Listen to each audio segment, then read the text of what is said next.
Okay then, good afternoon everyone and welcome to the February Virtual Volunteer Fair hosted by Caudwell Hearts. My name's Deborah and I'm joined today by my colleague Amanda, who will be in the background posting links in the chat and letting people into the room and all sorts of things. So if you've got any questions, do feel free to post them in the chat and I'm sure organisations will be happy to answer them. We as Caudwell Hearts will be happy to answer anything we can. And if we don't know the answer straight away, we'll get back to you. We're going to hear from 10 fantastic charities today. They're going to tell you a little bit about what they do and where they're based, because some of them will operate across the whole of Hertfordshire and some of them will operate a bit more locally. They're going to tell you about what volunteering roles they currently have available. And they're also going to tell you what you could get out of volunteering for them. It might be, some social skills. It might make you feel good. It might be that you learn some, new skills in doing something you haven't done before.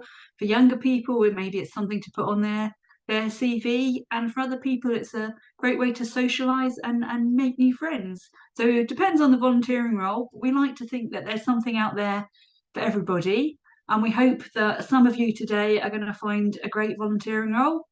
But just to find out about what some of these charities do, some of them we've probably all heard of St John's Ambulance, but you might not know quite what they do. So we'll find a little bit more about. And then some of them are local charities. We've got the Celtic Harmony Camp. I don't know what they do, so I'm really interested to find out a bit more about that. Thank you, David. So just a few words about who we are at Caudwell Hearts in case you don't know much about us. So we are a project and we sit within the North Herts and Stevenage Centre for Voluntary Service, but we do cover the whole of Hertfordshire and we are funded by Hertfordshire County Council.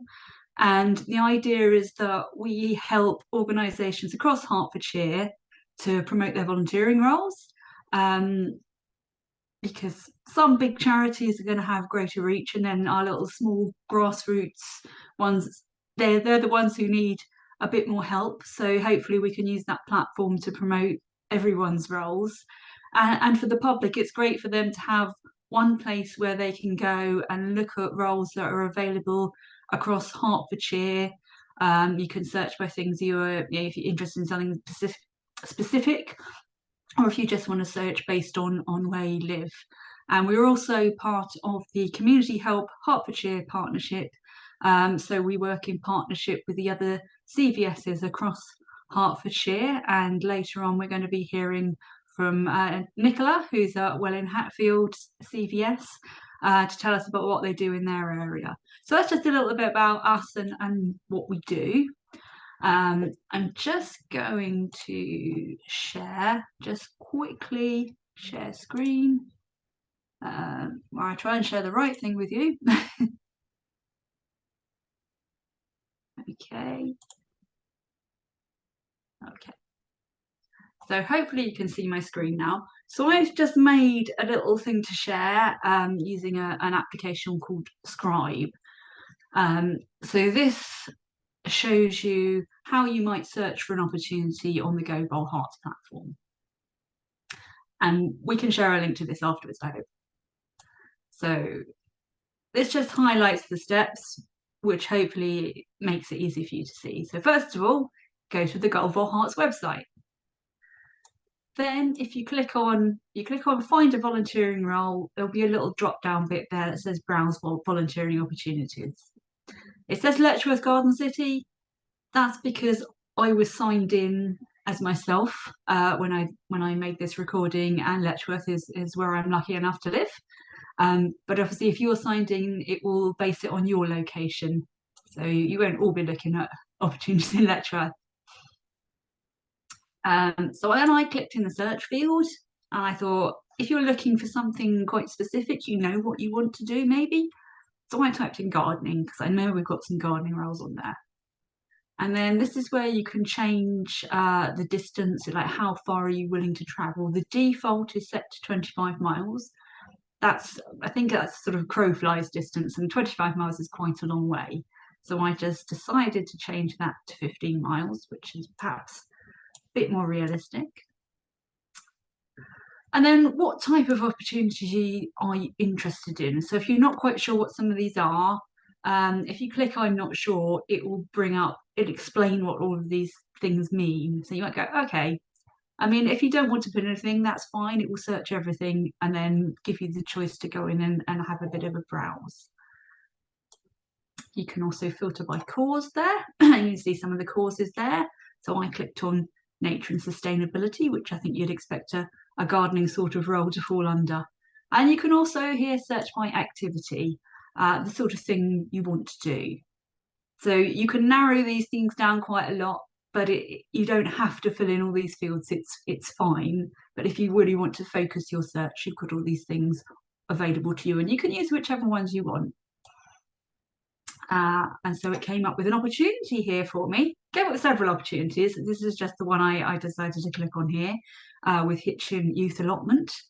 So I thought, oh, maybe that one will suit me. So I find here the join button, big pink button. Hopefully you can't miss it. So if you click on the join button there, and it will bring a little pop-up and it will ask you to tell us something about yourself and why you're interested in this opportunity. You don't have to write a lot. You pop something in there, click OK, and someone from the organisation should get back to you, be able to give you a little bit more information and have a chat and sort out where you go from there. So that's just a little bit about the Caudwell Hearts platform and how to search for a role. So hopefully that was useful. And let's stop sharing that now. And we're going to have a quick look at the timetable for today before we get into get into hearing from our organisations. So hopefully you can see that now. This is the lineup for today. At the minute, you've got me talking to you. In a minute, we're going to hear from John at North Herts and Stevenage Community Transport Service. After that, we should have Isabel Hospice and then Celtic Harmony Camp. They'll be followed by Hertfordshire House Walks. At 12:50, we should be hearing from Caudwell Youth. 1 o'clock is Central London Community Healthcare NHS Trust. That's a bit of a mouthful. And obviously they're not just operating in Central London. They do operate in parts of Hertfordshire as well. So it will be relevant to us, of course. Family Action, we're due to hear from next. Then the Theatre Shed, followed by St John's Ambulance. Finally, Welwyn Hatfield CVS. And right again at the end, I'll just go through the Caudwell Hearts platform again, just for anyone who missed it at the beginning, or we can answer any questions that anyone might have. So that's enough from me. We're going to jump straight in and we're going to hear from John, who's going to tell us all about the community transport service in North Herts and Stevenage. Okay, John? Lovely. Thank you very much, Deborah. And welcome to everybody. It's a fantastic opportunity to come online today as part of this virtual fair to share about the service that I lead. So what I'm going to do first of all is just share my screen. I'm hoping that you'll all be able to see this. Okay, so I've got just a very simple spreadsheet presentation rather to share with you. So can everybody see that okay? Okay, we're based as part of the North Herts CVS, North Herts and Stevenage CVS, based in Hitchin. And this particular service covers the whole of North Hertfordshire and Stevenage. So we're supporting residents across those areas with their transport needs.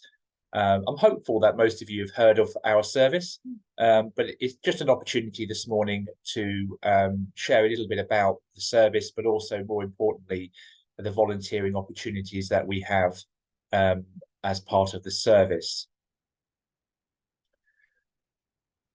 So our service, just as a summary, it's a car service with volunteer drivers using their own cars.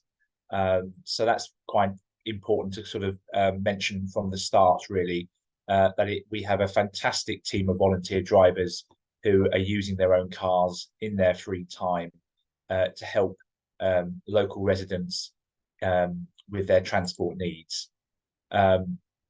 We welcome younger people to use the service too. I think I've missed out a line there, but my point there was that we are a service for elderly people, for people who have disabilities, people who have mobility struggles, people that can't use other forms of public transport, perhaps. They can't perhaps afford a taxi, and they may not have anybody in their local network to take them to their appointments.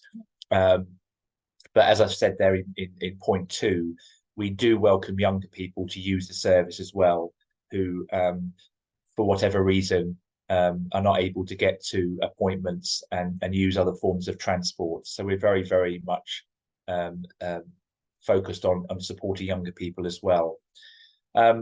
Point 3 there just mentions that our service users must be able to self-transfer into the car, and we always welcome family members to travel to provide any support. So that's also worth remembering as well. Excuse me, John, sorry for interrupting you. It might just be me, but I'm only still seeing your intro. Sorry, you cut out there. Sorry, it might just be me, but I'm still on slide 1. I don't know if you clicked down through your slides.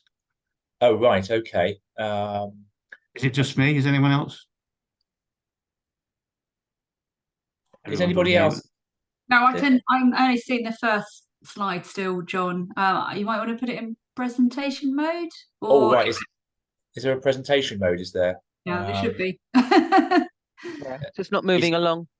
Oh, right. Okay. Yeah, we're only seeing the cover slide still. Right. The one at the beginning with the photo. Right. Yes. Yeah. Okay. It's the top left, the green arrow from beginning. I'll put it in slideshow. Okay. I'm just trying to go back to I've just got the shared screen. Just see what I can do here. How do I come out of that?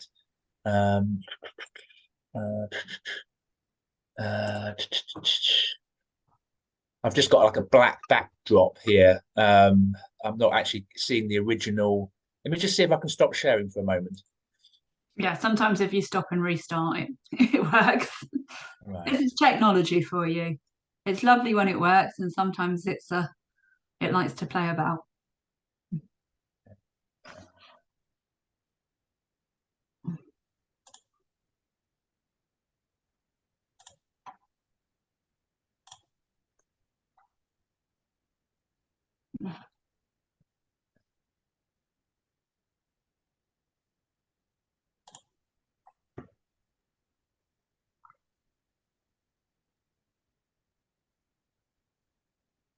Can anybody see that slide? Slide 2?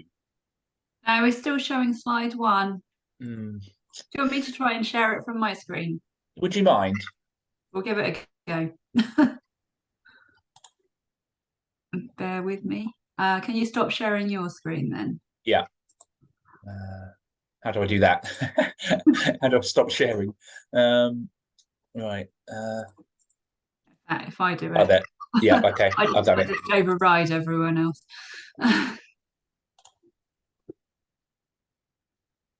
Okay.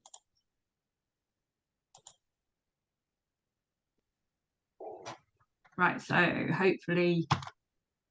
Can everybody see that?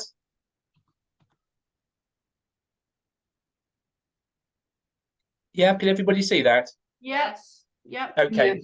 Great. Okay, thanks, Deborah. Sorry about that, everybody. Much apologies. So yes, you can just see some of my points there, that we're a service, volunteer drivers using their own cars. We welcome younger people. We also accept walking aids. So things like collapsible wheelchairs and other walking aids are welcome. We have a mileage expense, which is paid to the volunteer driver, which is at 45p per mile. And that's a direct payment on the day to the volunteer. And we also, we take people to medical and social destinations. So that's also worth remembering. We don't just take people to medical appointments, but we support local residents by taking them to their local groups and clubs and support networks. Our volunteer drivers do wait, and they return their service users home. So that's also an important part of what we do. And we are a very friendly and reliable service.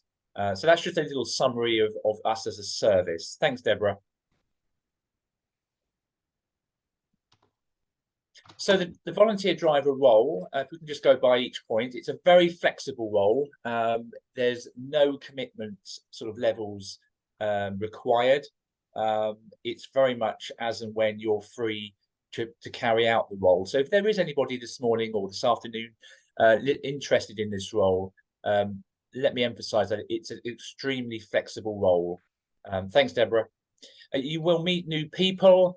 It's a fantastic opportunity to meet new people on a regular basis, hear about their lives, and build friendships and support people in a sociable way as well. Thank you. In fact, you can just click on these points here. That's fine. There's no set commitment level, as I've mentioned.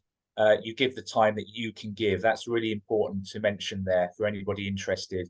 You don't have to give a set day or a set time, and your availability there on point 4 can change, weekly to suit your own commitments. So you can chop and change with your availability. So that's also a really beneficial point to mention. As I've mentioned, the mileage is paid directly to you on the day, and to cover or at least help to support you with your mileage expense, your fuel costs. Shorter and longer distances are available. So if you're someone who just wants to do local drives, that's absolutely fine. We have lots of those. But we also have longer distances for those that enjoy a bit of a run out. We go to places like Addenbrooke's Hospital in Cambridge, which is quite a nice run. But we also go as far as into London as well, to some of the big hospitals in London. So longer distances are available as well. As I've mentioned, we have medical and social destinations that we go to. And the volunteers are really making a difference in their local community. I can't emphasize enough what a vital service this is, especially in this sort of current climate that we're in, where a lot of people are struggling to get to appointments, and the cost of living, obviously, as well, where people just cannot access, local public transport, maybe due to it just not being practical enough, or the cost involved as well. We're a much, much cheaper option and a very different type of service to those that I've mentioned. And you really are supporting a vital service. Thank you, Deborah. So I've just sort of put together some photos here. Hopefully you can just see those. These are some of our volunteers with their clients. And you can just sort of see the range of people there that we're supporting. It's fantastic to sort of see our volunteers with their clients doing what they do. Thank you, Deborah. And there's a few more there. We have a fantastic team of volunteers. We really, really do. They come from all walks of life, from all sort of genres and ages. And they all have one thing in common, and that is they enjoy driving, and that's important. But they enjoy supporting and helping people, and they like the idea of it being a flexible role. There's some more of our volunteers, drivers there, a fantastic bunch. But I will emphasize we are really, really in need of more help. We really are. We're averaging about 100 bookings a week. So you can see there that we're really busy, and we are in need of more support. The demand for our service is getting higher as other services perhaps close. And we just need more support to deliver this fantastic service. There's a really nice shot there of a recent volunteer driver social gathering. So we do bring our volunteers together to celebrate what we're doing, to buy them a cup of coffee or a cup of tea, and just to get to know one another. We find that a really important part of our service is to come together occasionally to meet one another, and for us to, as a service provider, to say thank you. Thanks, Deborah. So I will just plug this event. We've got an exciting event coming up in April in Hitchin, and it's an opportunity for those interested in the role to come together to meet us, the team, and to hear more about the role. And we have some existing volunteer drivers coming along as well to talk about their experiences of their role. But those of you who may be interested in this role today, if you cannot attend that event, it's not compulsory. You don't have to come along to it. It's just something we're offering. You can apply through the normal processes by just contacting us, giving us a call, emailing us, and we will begin the application process with you. But also, of course, as Deborah has mentioned, you can apply through the Caudwell Hearts platform as well, which is probably the best way to do it. But please do pick up the phone as well and talk to me if you're interested in the role. But we have an event coming up there, which we're really excited about, and we'd love people to come along to that if they're able to in April. Now, I think that's pretty much all I wanted to share. Now, I think, Deborah, we were going to try, I have got a short film, just a couple of minutes long, of the service. We're going to see if the technology will allow us to show you this promotional film, sharing more about the service. We shall see. I think Deborah's going to try, or Amanda's going to try and see if we can get this to work with the sound. If it all fails, we'll just switch it off and we'll come to a conclusion there. Right, I'm going to see if this works, because sometimes it works and sometimes the sound doesn't share. So.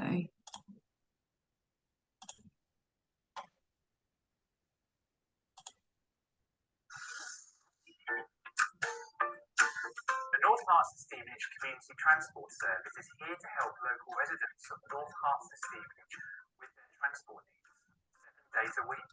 Managed by North Herts and Stevenage CVS, this vital service uses a dedicated team of volunteers who use their own cars to transport passengers to a range of health and medical appointments, and to local groups, clubs and classes. Our friendly and reliable service is aimed at individuals who are unable to use other passenger transport due to frailty, impaired mobility, disability, and other special needs. I retired a few years ago and I knew I wanted to do some sort of voluntary work. I particularly like this because I meet lots of interesting people and add real value to their lives. I think the service is absolutely vital for people in my situation who are no longer able to drive. Volunteer drivers are all enhanced DBS checked and they are paid a standard mileage rate on the day by our service users. The service can receive inquiries and bookings from Monday to Friday between 10 AM and 2 PM.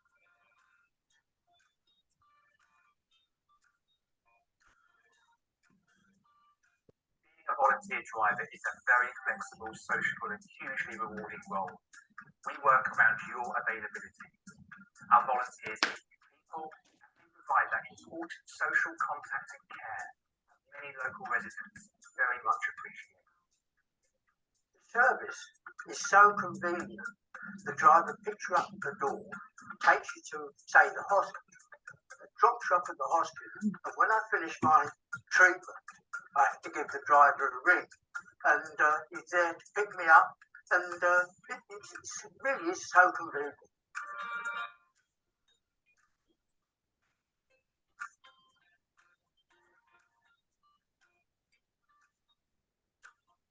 I would certainly recommend being a volunteer driver. My reasons really are that I love to meet people, new people. I love driving, and I love the idea that there's also an opportunity to read while I'm waiting to collect people from the hospital and take them back home.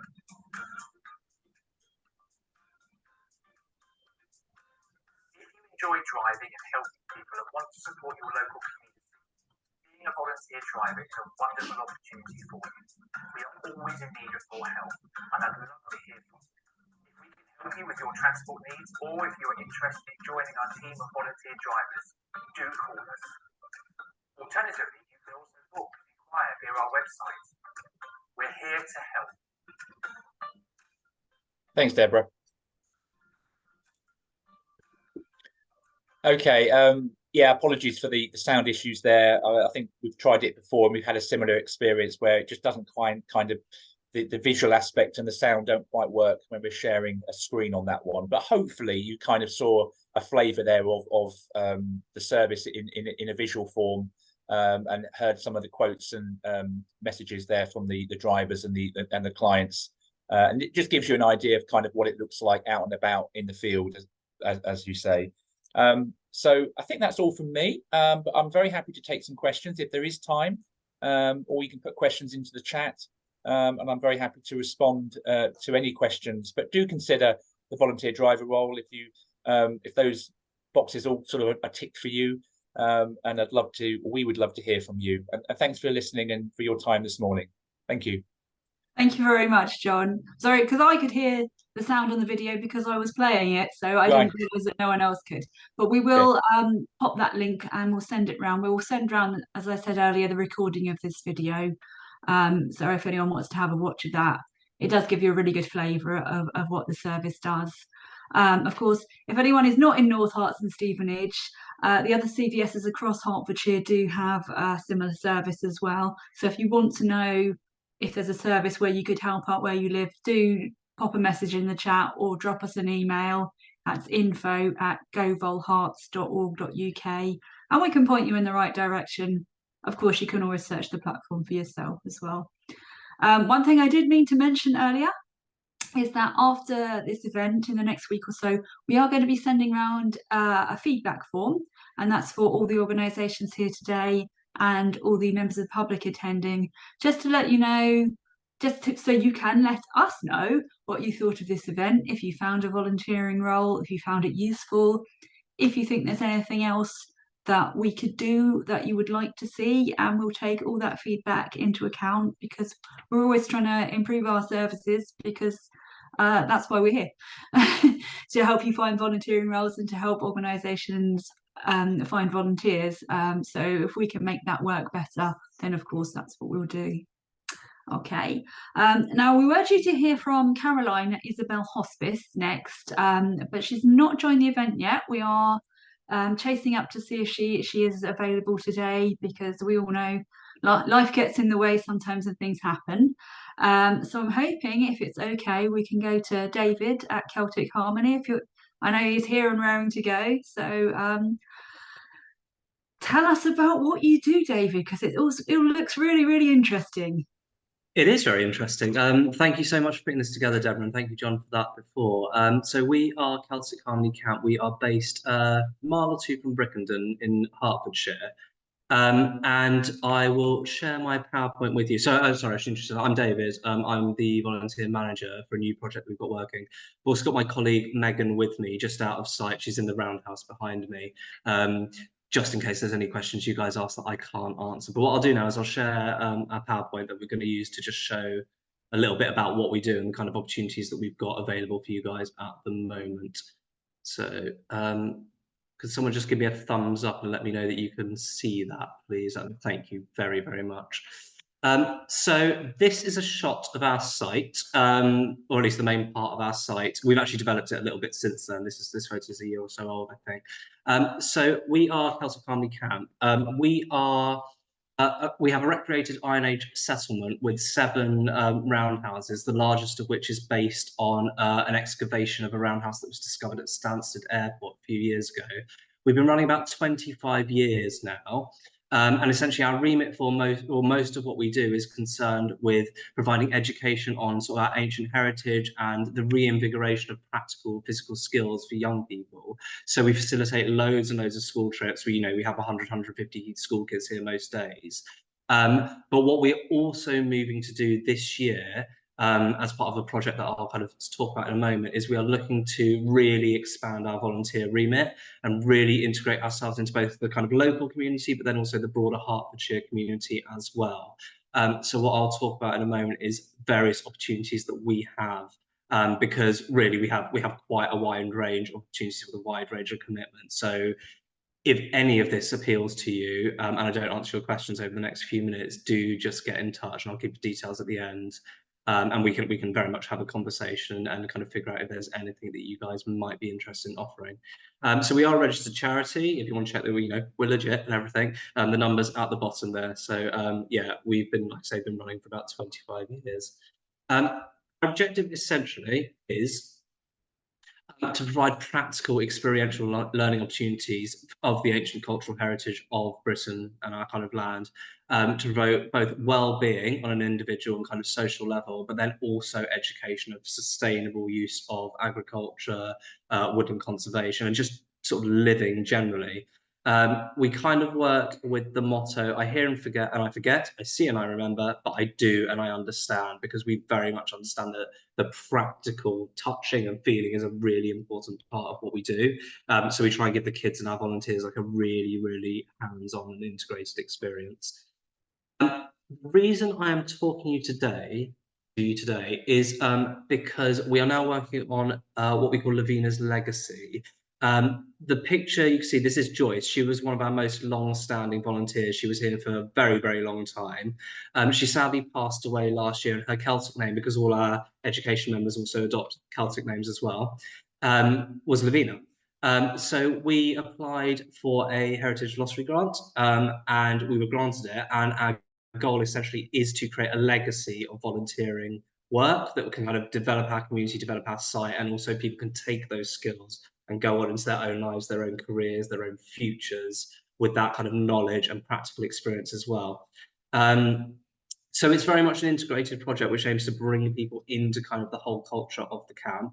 Not in a culty way, that makes it sound a bit culty, I don't mean it like that, but it's very much about preserving the education and then also taking those well-being benefits home with you as well. So in terms of the work experience, the volunteering benefits to you guys, you would gain practical hands-on experience in outdoor education. You'd learn practical and transferable conservation skills to add to your CV. So that can be within an educational context, but it could be if you want to go and work in any kind of sustainability field, forestry, conservation studies, like anything like that. This is a really good thing to just kind of get on there. And obviously with climate change and the sort of pollution situation that we just generally are experiencing, it's something that's only going to become more important in the future. So it's a really kind of good opportunity to kind of, you know, wet your feet, so to speak, and kind of get in there. You'll get to experience how an award-winning charity, education charity actually functions on a day-to-day level. We're quite ambitious in our scope, so we're very open to ideas from anyone in the team, no matter whether it's the heritage director at the top or one of our volunteers at the bottom. If we can make it work and we can see the practical benefits to it, we'll do it, we'll put it into place. And then ultimately you get to experience this wonderful site, you get to experience the forest sort of area that we have. And we find that most of our volunteers cite an improvement to their well-being, their mental health as a significant reason for why they keep coming back to us. And we've got some, like I say, we've got some volunteers that have been working with us for, you know, decades at this point. So it really is kind of a place that kind of gets into people's souls in a nice kind of way. Let me move to my next slide if that works. It's not going to work for me now. There we go. So the one that I am pushing at the moment, although I don't know why you can't see there should be a wonderful photo of one of our education trainees playing with fire here, and you can't see that, which is a bit disappointing. But this is what we're really pushing at the moment. So we run several cohorts of education traineeship over the course of the year. It is a volunteer program, so it's not paid, but it's really good at getting hands-on practical experience. And essentially, you would be trained in a medley of prehistoric skills from flint knapping, firelighting, traditional milling practices, as well as learning about how our ancestors hunted, how they gathered food, how they prepared food, and just sort of everything that went into living in this Iron Age period, sort of 2,500 years ago.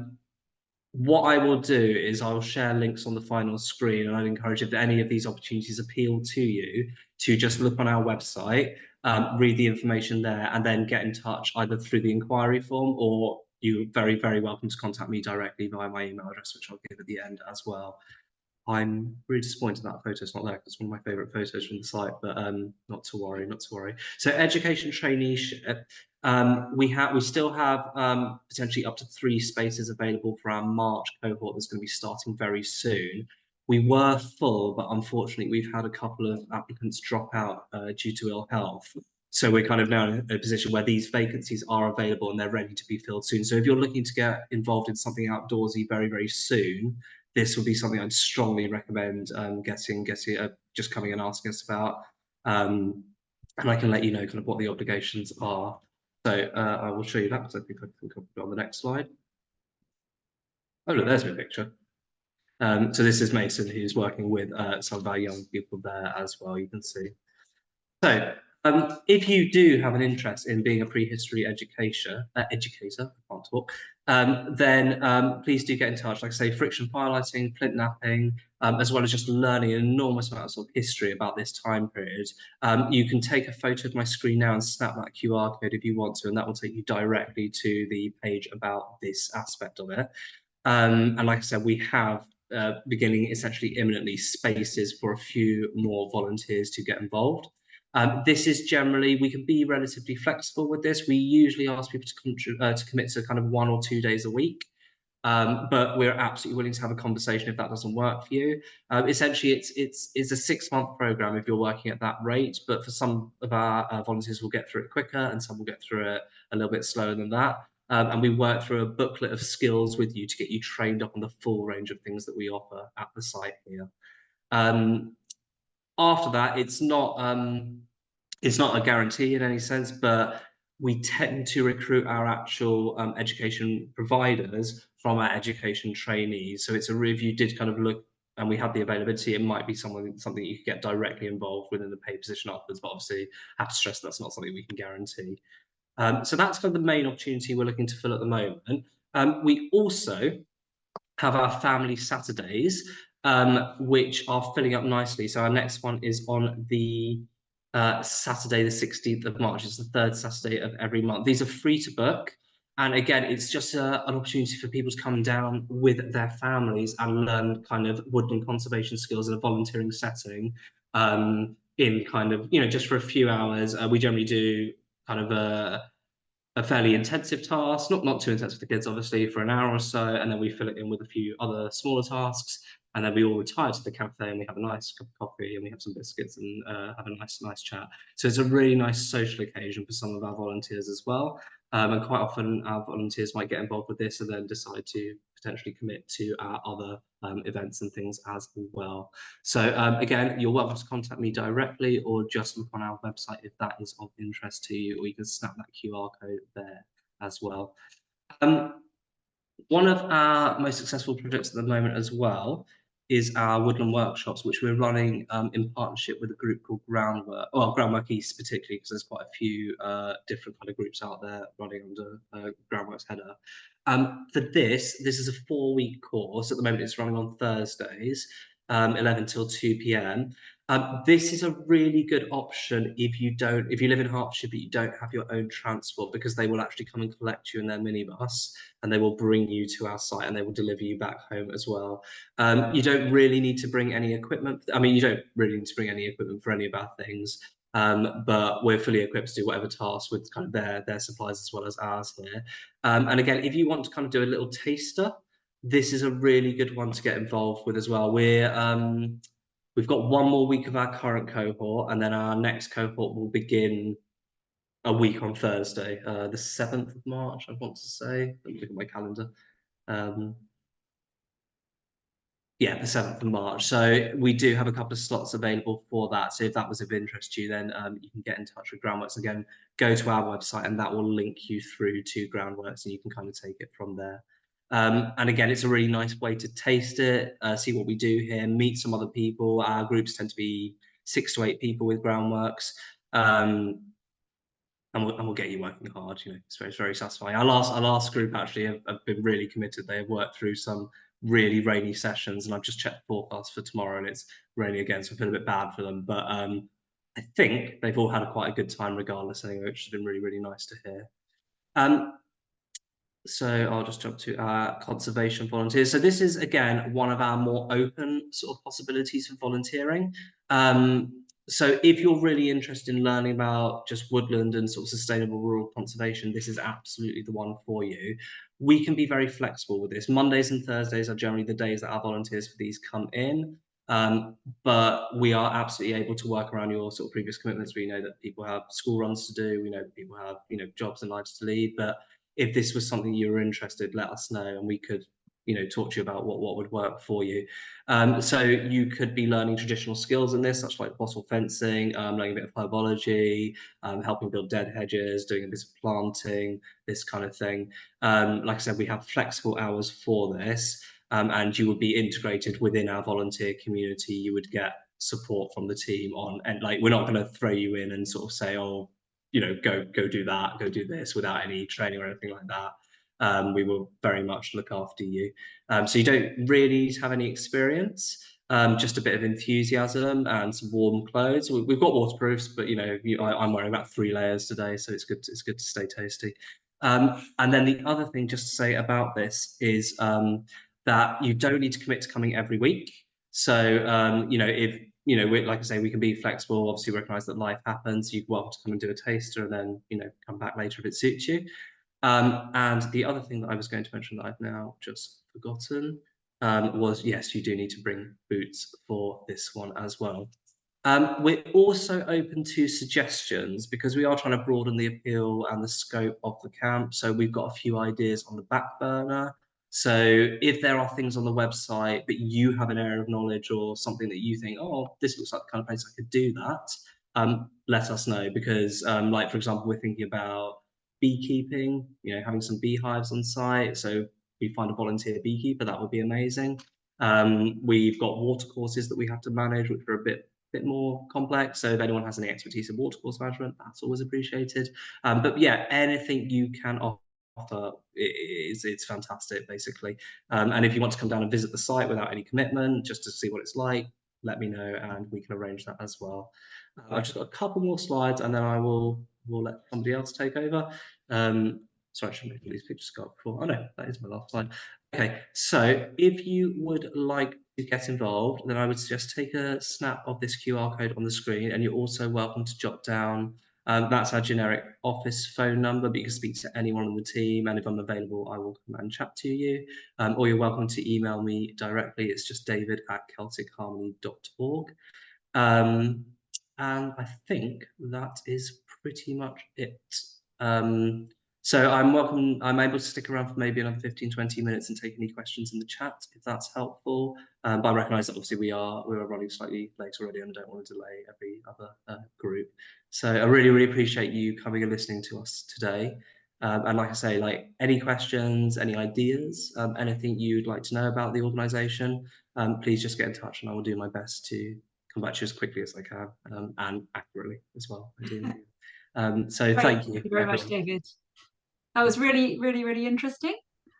So you've got quite a variety of volunteering roles, from some sort of serious ones that need a bit of commitment to be able to turn up and actually do things with the family, which is always quite nice. We would like to get young people into volunteering, and that's, you know, or just turn up when you can. And I suppose I just like I say, like the Lavina's Legacy program that we've been awarded, like the fundamental goal for it is improving our volunteer engagement and then getting our volunteers to take what they've learned out into the community and kind of develop that further. So we're doing a really big push on it this year. So I may be back again if we have any more events in the future, if that's okay. No, absolutely fantastic. Thank you ever so much. Some really interesting and different roles there. Yeah, it's a great place to be, and honestly, even if you're not interested in volunteering, just come down and see us because it's a lovely place to be. I'm just interested in history, so yeah. That's fantastic. Thank you. Thank you so much. Yeah, no worries. So if anyone does have any questions to David, you could always pop those in the chat. He'll be around for a few minutes to try and answer those. Amanda has also posted the link to the Caudwell Hearts page where you can find Celtic Harmony if you want to have another look at their roles. And obviously we'll send this presentation round when we send out the recording from the event. So hopefully that answers all your questions and you know how to get in touch if you are interested. Okay, moving on, as we are running a little bit late, but never mind. I'm sure we'll catch up. We should have Claire here, who's from Hertfordshire Health Walks. So if fixing fences and building roundhouses is not quite your thing and just fancy a bit of a stroll in the Hertfordshire countryside, are you okay to stop sharing your screen, David?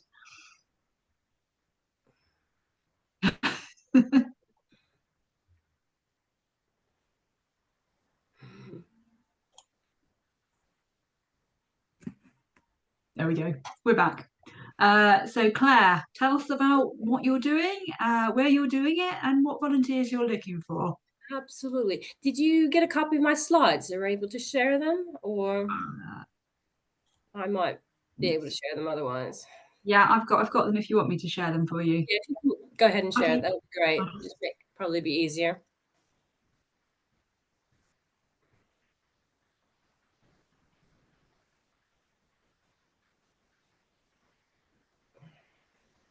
There we go.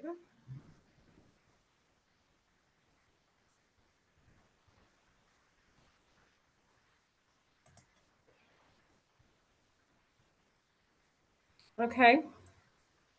Can everybody see those slides? Yeah. Can everyone see them? Yeah. Okay. Excellent. Okay, well, thank you so much for inviting us here today to talk about health walks. Hertfordshire Health Walks. I'm just going to jump in straight into exactly what we do. Health Walks is a county-wide initiative of free sociable walks. It's delivered by County Council, and I'm with the Countryside and Rights of Way service. And we've been doing coordinating health walks alongside volunteers for the past 20 odd years. So we have almost 300 volunteers countywide. So there are loads of opportunities in terms of being a health walk volunteer. And we are funded by Public Health Hertfordshire. So the aim of health walks is to get more people more active more often through walking as a group. So health walks are free. They're very sociable. They're led by trained volunteers, and you all, when you join our team, you become trained using Ramblers UK leadership materials. Our walks are regular. We ideally want our walks to be weekly, but some walks are monthly. We also have short walks. These are to reach people who have more barriers to getting active than other people. A short walk is about 20 to 30 minutes. And then, as I said, the walks are all graded to suit different fitness levels. Okay, next slide, please. Okay, so where are health walks? Our walks program is slowly recovering from COVID. As you might expect, unlike many other charities, many of our volunteers didn't return after lockdown. And those that did put in an amazing amount of effort to deliver walks while we were all socially distancing. So there were quite a few challenges. But due to our volunteers' enthusiasm and their commitment, we're now, and also we've been able to recruit more volunteers over the past year. We are now offering 100 different walking opportunities across Hertfordshire, from Bishop Stortford all the way over to the west and in Tring. And we are targeting areas where people are most in need. And we have, like I said, we offer different levels of walks, from Rambler style walks, 5 to 6 miles, to 21 entry-level walks, which are about 20 to 30 minutes. So we are doing a recruitment drive at the moment. We are looking for volunteers to join our walks team in Stevenage. We've started up a new entry-level walk in Stevenage from Bedwell Community Centre. And then we also have we're trying to get a walk started in Hemel in the Bennett's End area. And we also have aspirations to start up a new walk in Castleberry Park in Watford. So by being a volunteer with us, you are being outside, you're meeting with people, and you're taking them to some of these most gorgeous areas of the countryside and parks as well. So next slide, please. Okay, so your role as a health walk volunteer, and you're not just immediately put into leading walks. There is free training that I'll talk about in a bit, but your role is to deliver the walk, to deliver a fun and enjoyable walk, to ensure that it's safe for people. And you're also delivering an opportunity for people to meet during the daytime, mainly They're meeting new people, they're socializing, and oftentimes they go for refreshments after the walk. And so you all, as either the walk leader or perhaps the back marker, you are developing a supportive, caring, and encouraging group, encouraging people to get out and about. And it's a very rewarding role. You're helping people who maybe are unaccustomed to walking get fitter, whilst maintaining your own fitness and enhancing your well-being by being out in the countryside. And again, you can volunteer once a week, volunteer once a month. It is completely flexible, and we don't expect people to necessarily become a walk leader. You might prefer to lead from the back and be a back marker, or you may prefer to be like a support volunteer in the middle, because some of our walks end up with 30, 40 people. So it's good to have someone in the middle. And the next slide, please. And our volunteers have a lot of fun together. They become part of a team, a small team. Some of the teams, this is the Hatfield Library volunteer team. They lead a first steps walk, and they get about 20 people. So they have a great time doing it together. And as a health walk volunteer, you get a high vis vest, you'll get a branded polo shirt, a branded backpack, a water bottle, a whistle, all things that will help you lead safe and inclusive walks. So in terms of the opportunity, if you are interested, you can email there, the address, or you can go on our website, or you can go onto the GoVol site and register there. We have upcoming training, 8th of March in Stevenage, or 13th of March in Hemel, or the 12th of April in Stevenage again. Or you can give us a call on 01992 555 888, and you can find that number on our website. And that's all from me. We can unshare the slides, and if you have any questions, I'll be here for another 10 minutes or so, and I'll put the phone number in the chat. Thank you so much for listening. And like I said, it's an amazing role. People have been with us again for 10 years or more, and it's a great way to meet new people and to support other people while you're getting fit. That's it from me. Thank you very much, Claire. So opportunity there, wherever you live in Hertfordshire, pretty much, yes, to sign up as a volunteer. Or if you don't feel quite ready to volunteer for that, maybe you could just go along for one of the walks, and then maybe you'll feel ready. Maybe you'll feel ready in a few months.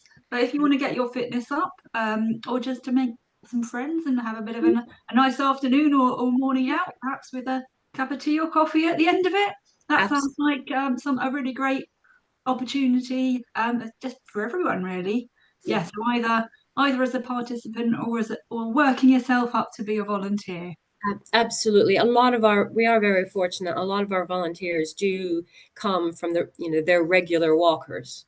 Yeah. And they've gained so much confidence, and then they feel, they want to then give back and help the walks continue or expand. So, yeah. I think that's how people sometimes get involved. Yeah, absolutely. Start out as a participant and then get your confidence up and become a volunteer. So that's absolutely great. Thank you very much. Okay. If she hasn't already, I'm sure Amanda will post a link in the chat to the Herts Health Walks page on GoVol Herts. So if anyone wants to get any contact, and Claire will be around for a few minutes if you have any questions. But thank you very much, Claire. Thanks for joining us. Thank you.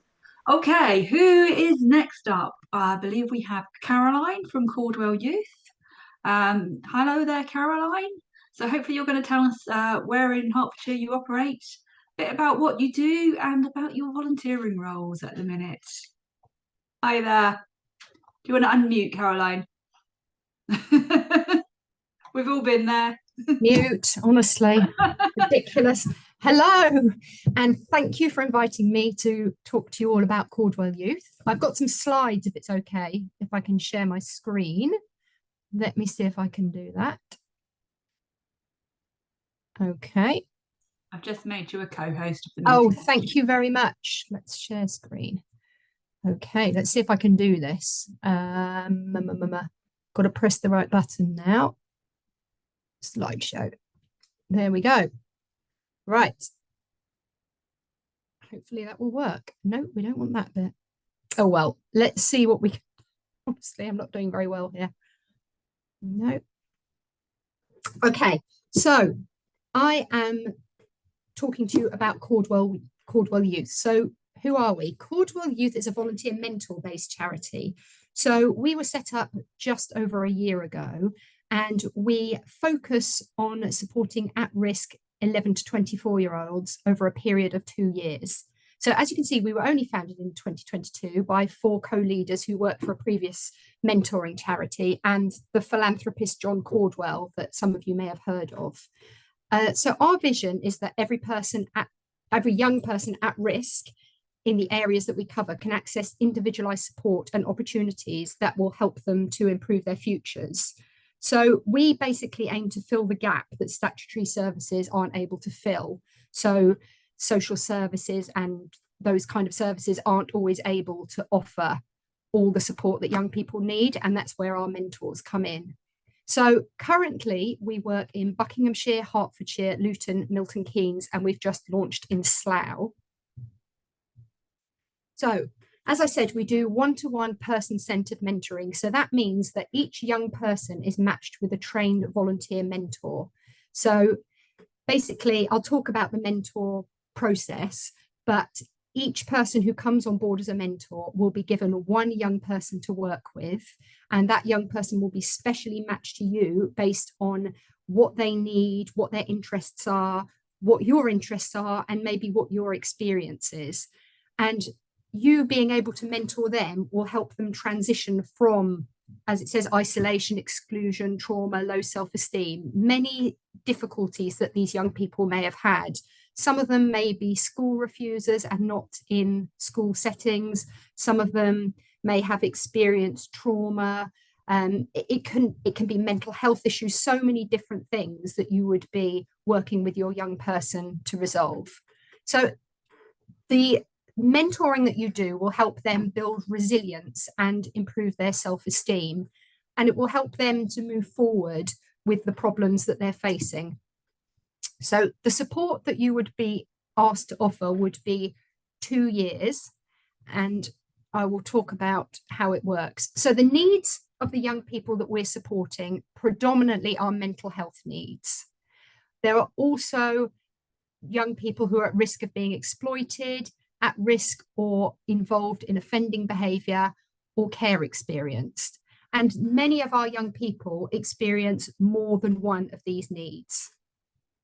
You don't have to have experienced these needs yourself, but if you have, obviously, that will be useful so you can relate to your young person, but you do not have to have experienced them or work in this field, just have a passion for mentoring young people. So support would look like a weekly mentoring session.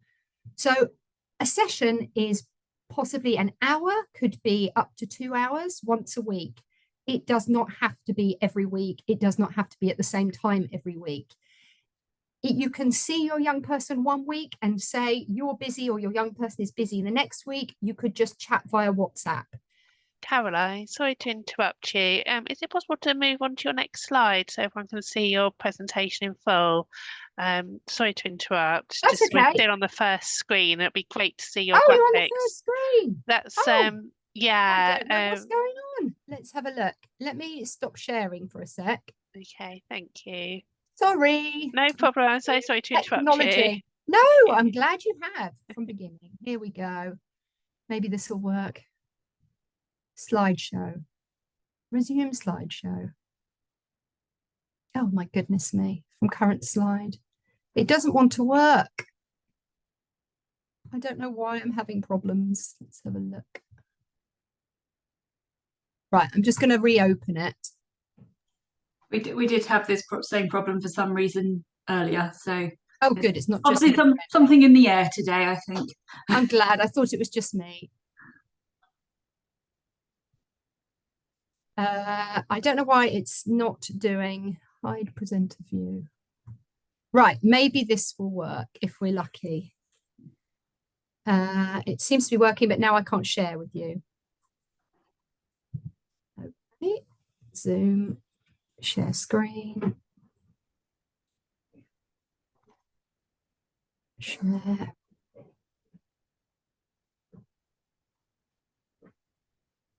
Right, I don't know if you can see my screen. Oh, Zoom quit. It came on and then went off again. I've got a crash report. Oh dear. I'm so sorry. These things happen. Don't worry too much about it. I say I haven't got a copy of your presentation earlier open. Otherwise, I would share it on your behalf. Oh, it's but now if you telling me I'm not in the meeting. If you just want to talk through, that's absolutely fine. And if that's okay with everybody, if you send us a copy of the presentation, we can share it. Yes, I've sent it to Amanda just now. Okay. So maybe you have it. And then you can share. I do. I don't have it to hand, but I'll pop it in the chat if that's okay. Yep. Okay. So where were we? So basically mentoring looks like the weekly mentoring sessions, as I said, but they don't have to be every week. You're basically working with your young person to develop new skills and interests. Your young person could be somebody who is struggling to go out. So you could take simply your young person on the bus. You could take them to Costa for coffee. You could, when they feel comfortable, take them to Crazy Golf. We pay expenses for you. So you will be given £6 for you and £6 for your young person. So if 1 week, for example, you just go for a walk and you haven't spent your expenses, you can keep those for the following week and do something a little more expensive. So the support is young person led. So it really depends on what your young person would like to get out of the support you're giving them.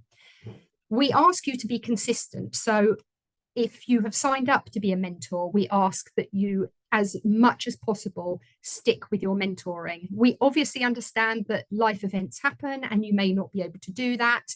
And we also understand that sometimes you may not feel that you are getting the best from this particular young person. We can always match you with another. And the young people may feel the same about their mentor. Let me see. So our young people have really enjoyed their mentoring journey. And this is just a few quotes from our young people. So one of them says, I haven't self-harmed in 2 months and have been using other techniques to manage my impulses. Others have said, I've learned new methods of understanding life skills, CV writing and job searching. To those who are nervous, unwilling or excited to take life by the horns and expand yourself as a person, I strongly recommend Caudwell Youth. So our mentoring model has a real impact on the young people that we work with. So how do you become a mentor? So a young person is referred to us. That could be through social services, it could be through their school, it could be through a number of channels.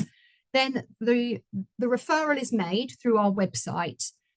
The young person is interviewed as like a triage process, and we check their, their risk level, etc. Then a youth support coordinator, who is a person who would look after you as a mentor, would meet the young person and their family and discuss what they're looking for. When we get a mentor come to us to say they would like to mentor with us, we talk to them about who they are, what they want to do, what their experience is, and then we put them through 2 training programs. So one of them is safeguarding, which obviously is very important to keep you safe and your young person safe, and we will teach you what to do in a situation that you feel would be an emergency. We have a 24-hour safeguarding hotline. We also do volunteer mentor training, and that will tell you basically how to be a volunteer mentor, what you can do with your young person. It will answer any questions you have about being a volunteer mentor in the community. We also pay for a DBS check for you, and we would also ask you for 2 references, from one possibly a professional reference and the other can be a character reference.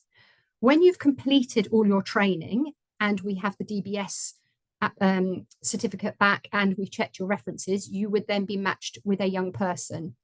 Now, you wouldn't be expected to go out straight away with this young person on your own. The first maybe 2-3 meetings with your young person, you would go with your youth support coordinator. So the youth support coordinator is assigned to you and would be your first point of contact for any questions you have about mentoring. You will never be on your own. You can contact your youth support coordinator at any point. When you feel confident to be with your young person on your own, then you can arrange directly with that young person when you want to meet, where you want to meet, what you want to do. We have reviews 3 times a year to see how you're doing with your young person. And as I say, you're never on your own with your young person. We have an app on your phone so that you log all the interactions with your young person, and we will remind you when you need to give us your expenses so we can make sure you get those in a timely fashion. So after, say, 2 years, when you've been with your young person, we start working on the exit strategy and how to sort of wean off meeting with your young person. It may be less than 2 years, it could be 6 months. It really depends on each young person. So basically, that is the journey through mentoring. If anybody has any questions, please feel free to ask. I'll put my email address in the chat. But yes, so that's what we do. We'd love to have you. We cover most of Hertfordshire. And yeah, please ask any questions you may have. Thank you ever so much, Caroline, for telling us about what you do and how you can get involved. Very different sort of volunteering opportunity to the couple we've just heard about, but something that's really worthwhile and can really make a difference to a young person's life. Makes a huge difference to the young people and actually to the mentors, because a lot of the mentors we have are students from the university who are thinking of maybe going into a career in mental health or something like that. And everybody has something to offer, so we'd love to hear from people who feel they would be able to be a compassionate, non-judgmental mentor for young people at risk. Yeah, that's what they need, really, isn't it? We've all got some sort of life experience. Absolutely. Matching them up with the right young person. Absolutely. And it's matching people up with the right volunteering role, as I said earlier. So yeah, thank you, Caroline. That's really interesting. I think Amanda posted your details in the chat, so you can ask Caroline a question if you're around for a few minutes, or if not, if you can go through the Caudwell Hearts platform, you can always ask questions there if you're interested in a volunteering opportunity, or you can click the join button if you think you're interested. It's not committing you absolutely to anything. No. Someone will be in contact and we'll talk about it a bit more with you, just to make sure this is the right role for you, because we want people to get something out of volunteering. We want it to be the right role as well. And Caroline did also mention their expenses for any volunteering role that you undertake. Any good organisation will reimburse their volunteers for any out-of-pocket expenses. And I didn't mention also, we also reimburse for mileage if you use your vehicle. So not just expenses, also mileage. Yeah. So just another thing to be aware of if you're signing up for any volunteering role, because volunteering shouldn't just be for people who can afford to get out and drive themselves somewhere. It should be accessible to anyone. That's what we believe at Caudwell Hearts. Hopefully all our organisations will have a policy about that, and you don't have to ask, they will hopefully tell you. But that's brilliant. Thank you again, Caroline. I'm just having a quick look to see who we've got next. And I believe we're going to hear from Eileen, who is from Central London Community Healthcare NHS Trust. That's quite a long one to say. Hi there, Eileen. So these are sort of going to be some more healthcare orientated volunteering roles, I'm imagining. That's correct. So yeah, if you tell us where in Hertfordshire you're operating, what sort of volunteering roles you are, what you're doing, and how people can get involved in different volunteering roles and what they'll get out of it, importantly. Thank you, Eileen. No worries. So I should be sharing my screen. Let me know if you can see the presentation. I can see it. It's good. Oh, we're not having a very good run on this today, but I can see it. Okay, that's amazing. So yeah, hi everybody. My name's Eileen. I'm the head of volunteering for Central London Community Healthcare, and particularly in Hertfordshire, I just want to be really clear that we do operate in Hertfordshire. We deliver services and we recruit volunteers, but our name is a bit rubbish when it comes to recruiting near you. So ignore our name, call us CLCH, and I'll just show you what's going on in Hertfordshire that you can get involved in. So CLCH are a community healthcare trust. So we're not hospitals and emergency care, and we're not your GP. We're kind of that bit in the middle. We support services for people right down from sort of breastfeeding and infant services for brand new babies and health visiting, all the way up through to palliative care and end-of-life care as well. So we're community, we're in people's homes often, or we're at community centres, we're in clinics. We offer services around diabetes, podiatry, speech and language therapy, a whole host really. So there are lots of choice and lots of things that you can get involved in if you're interested. Now, obviously you don't have to be interested in a career in healthcare, but if you are, that's something we can try and have a conversation with you about and see how we can support you with that. And then equally, if you're just interested in kind of getting involved in the NHS, it's quite interesting, it's very fun, then yeah, we're always looking for more people to get involved. So just to give you an idea of what volunteers do within the NHS, because I think not a lot of people know that the NHS recruits volunteers. As just our trust, in the last 12 months, we've had over 120 volunteers. I mean, now we've actually got about 150, which is brilliant. And as I say, they give back across 11 London boroughs and Hertfordshire as well. Volunteers have given over 5,000 hours last year, which is just insane. And they support over 50 different teams. So as I said, the variety within that is absolutely wild. And I'll show you on the next slide what we're recruiting for at the moment. But you could be doing anything, you know, you could be helping with a team with some administrative tasks. You could be helping with the patient experience project and speaking to patients and getting their feedback about how we can make improvements to the trust. You could be befriending, so you could be at one of our inpatient wards and you could be supporting isolated and lonely patients as they go through their recovery, or you could anything really that we were looking for.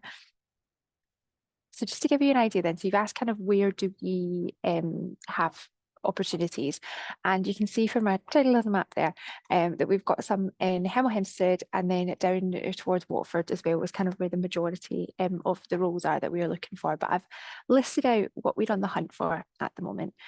So we are looking for a project support volunteer. So this is our heart failure team at Hemel One, have just delivered a new intervention for patients. So they've changed the way that they do services, and they hope that it's going to make things better for patients.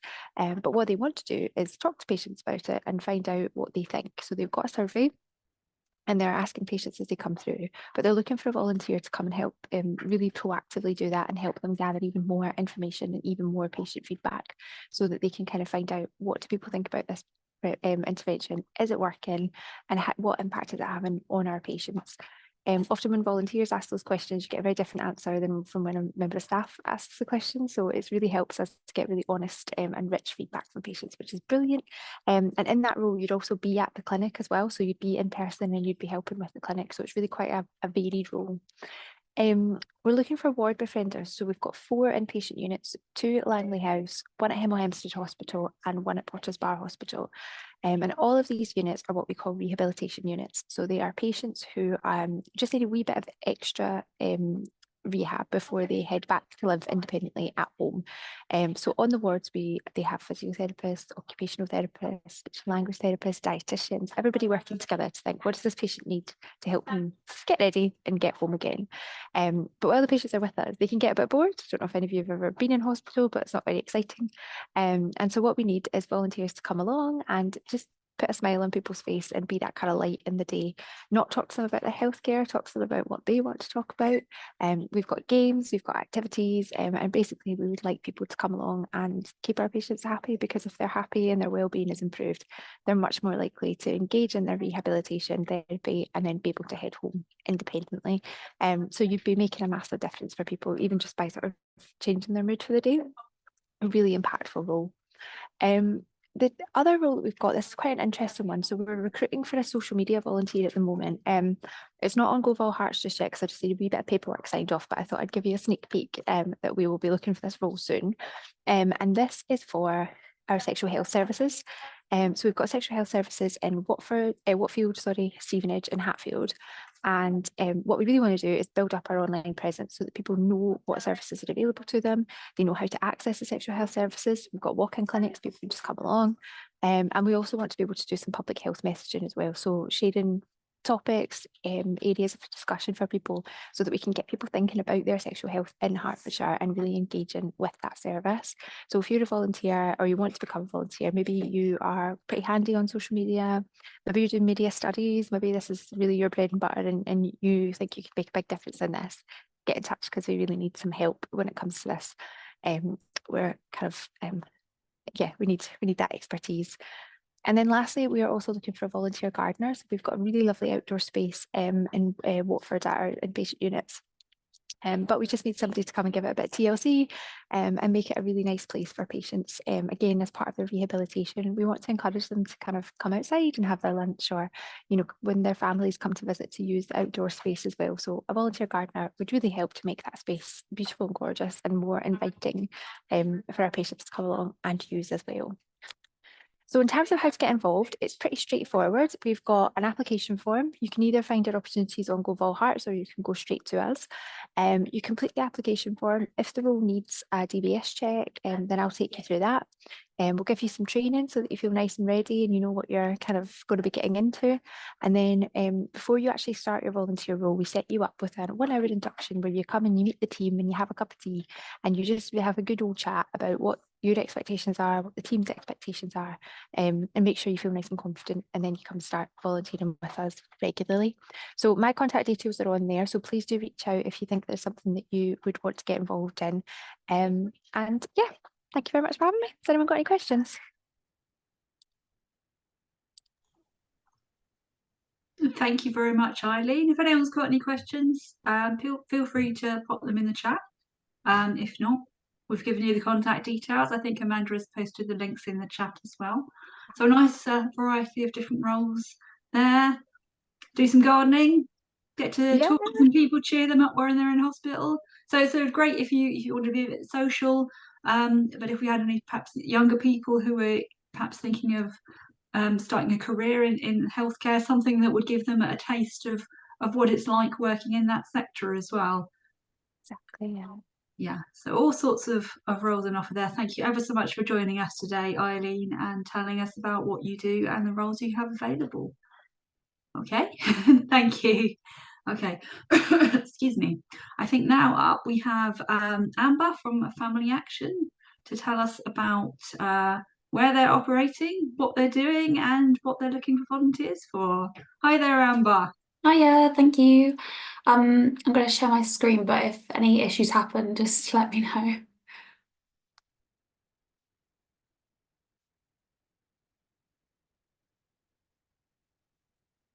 Okay, should be able to see it now. So, yes, my name's Amber and I'm the National Volunteer Coordinator for food clubs. Family Action, you might not have heard of us before, but we've actually been running for over 150 years. The case that we're not as well known as some other charities would be because over the 150 years, a lot of our projects have changed, but also we've changed our name. So it's a case that we've changed our name to Family Action in order to make sure it's kind of in keeping with the work we're doing at the moment. So we just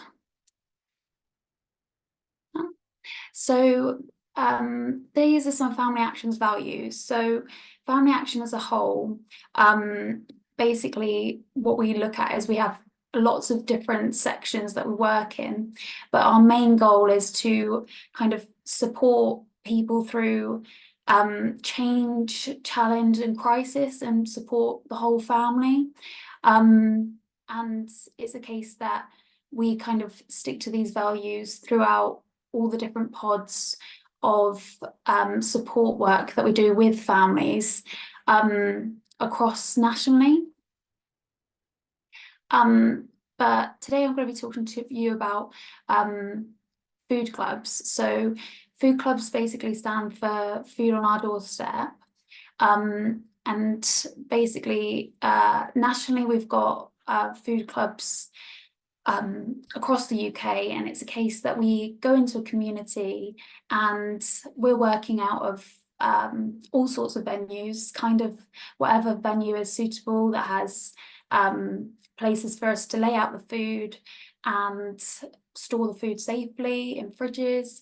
So this could be churches, this could be community centres, even sometimes in children's centres and schools. Basically, the members of the club are people that live nearby who basically are in need of using our service, and it's a case that they can come through the door and they'd pay £1 membership for the year and then £4 every time they come to the food club.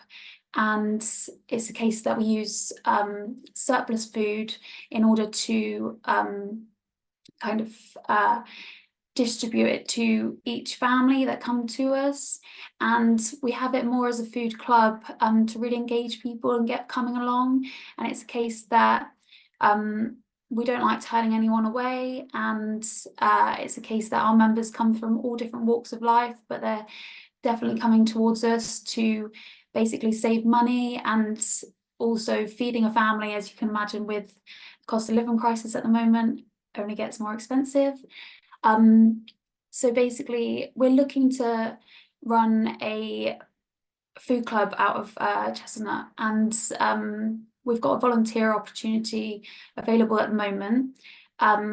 There's a bit of work in the background going on to get the club up and running, but we're looking to kind of establish some volunteers before we're able to open the club, just so we can make sure that we've got enough interest from volunteers in order to run the club. But at the food club, it would be a case that if you're interested in volunteering, that you'll be supported by a food club coordinator for this certain area, and also there'll be a food club assistant, and their family action job roles which will support the volunteers. And it's a case that we're always open to our volunteers getting really involved in giving us new ideas, and also getting involved with other activities that we run alongside the food club. And this is just a quote that one of our food club members has said to us before, and it's a case that the food club isn't just there to be able to get a whole bag of food at a reduced cost. It's also there to be a chance of like check-in, so you'll be able to get to know the members and they'll be able to get to know you, and it's a friendly atmosphere where basically you can kind of support their emotional well-being as well. And it's really nice to see friendly faces, and we try and run a food club at least once a week. The food club in this area that we're looking to open is looking to possibly be open on Saturdays, but there would possibly be other volunteering opportunities on other days. As we do understand, Saturday sometimes can be an easier day to volunteer for people that work full-time, or for other people it's a busy day for them, so there might be other days that you could support with deliveries or other aspects of the food club. So while volunteering with us, it's a case that you're making a massive difference to the community. It's a case that you'll be able to share your own knowledge. So if people are coming into the food club, we're looking for our volunteers to get really involved and help to distribute the food, to make sure that every member that comes through the door gets the more or less equal amount. And it's a case that we love anyone that is happy to share any recipes or any tips. Some of the produce that we get through are vegetables that people don't see every day, so sometimes it's nice if you know a way of cooking something that maybe other people on the volunteer team don't know, or a case that the members don't know. It's always nice to share. And you can share knowledge in other ways, because people will come in from all different backgrounds, looking to have a nice chat as they walk around and choose their items. And also to mention, it does have an impact on the environment, because a lot of the food we are saving from food waste, and being able to have some choice in the food club means that people are taking home what the family will eat. So some other volunteer opportunities, because at the moment we only have the one opportunity on the website, that's kind of for this area. Just in the process of getting that up and running, but in the meantime, there is Family Line, which is a service that Family Action provide, where we're looking for volunteers that can be home-based. So it's a case that it wouldn't matter where you're based across the UK. And at the moment, we've got 2 positions available. It'd be a Family Line volunteer or Family Line volunteer counsellor. And we put on there about the commitment for the food club, and for these, the commitment is a little bit longer than some other roles you might get involved with, but it's mainly because there is a lot of training aspects that go into it. And also for becoming a food club volunteer, you would have to go through references and DBS, which will be covered by us. And also we'd cover any out-of-pocket expenses. This is the Family Line number. And thank you very much. And I just wanted to note that for the volunteers, it would be a case that we would offer training, and so that would include food allergy awareness training, level 2 food safety, and also manual handling training. And that's only a small scope of the volunteer training that we offer. If people are interested in expanding their knowledge, we're also happy to work with each volunteer to see how they'd like to develop their skills and gain some really good experience, but also give back to a community. So thank you very much. And if you have any questions, I'll put our details in the chat. Thank you very much for that presentation, Amber. I'm sure everyone was very interested to hear what such a long-standing charity gets up to. And obviously it's an opportunity. You're helping people in the current cost of living crisis who might be struggling, but also helping the environment and reducing food waste, which is a really good thing in this day and age. I think we'll all agree on that. We have a lot of food banks around that people need to use at the moment, which is fine, but if they're not getting the food that they want to cook or need to cook, they're just being given something, and here they're making a small contribution, but getting to choose, which I think is better for them and better for their families, and perhaps a bit more dignified as well. So thank you, of course, for all the fabulous work you're doing. And if you want to volunteer with Family Action, I think Amanda has posted their details in the chat, or you can find them on the Caudwell Hearts website. Please do get in touch if you think that's something that you'd like to help out with, perhaps to share your cooking expertise as well. That's great. Thank you ever so much again, Amber. Okay, we'll crack on. As I say, we were running a little bit late, so I hope that's okay with everyone. I think next up we have Sian from the Theatre Shed. So a very different organisation again. Hello, Sian. Tell us who you are and what you do and how people can get involved in volunteering with you. Fantastic. So we are the Theatre Shed. We're based in Amersham and Chesham. We are an inclusive arts charity. So we work with children, young people and adults. And we do theatre, basically. We do have some outreach projects as well, some in theatre, and we also have a gardening project or an allotment project. So we're looking for volunteers for all of those. So our standard weekly workshops are on Tuesday and Wednesday. One's based in Chesham, one's based in Amersham. And I've got a short video that I would like to play you about those. So I will just screen share. I haven't used Zoom for a very long time. Okay, so I'll play this one for you first.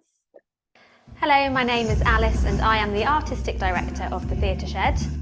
The Theatre Shed has so much to offer. It is an inclusive theatre charity. When you see what Shed does with the kids, my own included, you just can't support them enough. We help young people improve their confidence, feel part of society, and really develop their creative abilities. What I love to know about from a mentor's perspective, you do this every time, right? And the art, and that makes you feel as a person is incredible. We have a saying, once a shedder, always a shedder, and it's completely true. The way that the children are, they come in, they know they're safe, they've got friends, they've got a place to be, and it's just very special.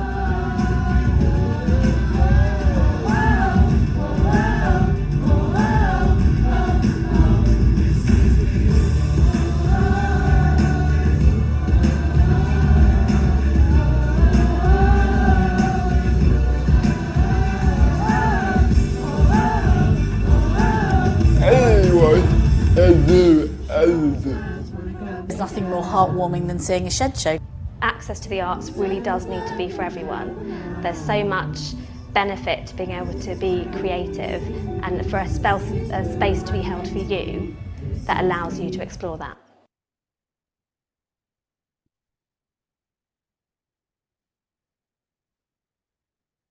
So I think that really brings to light who we are as a company and what we do.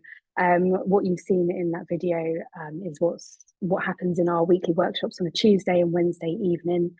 We also have an outreach project on a Saturday afternoon, which is based in High Wycombe. We're also looking for volunteers for that too.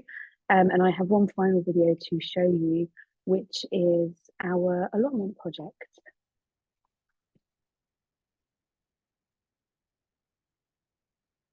People should come to the allotment because it's inclusive, people look out for each other, it's supportive, and everyone knows that everyone's there for each other.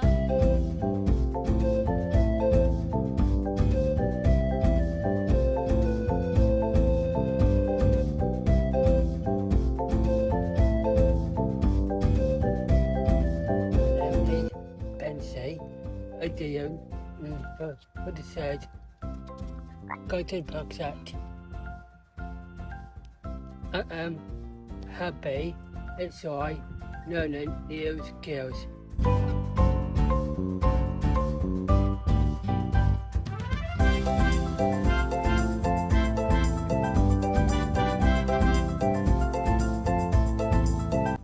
Let me be very happy.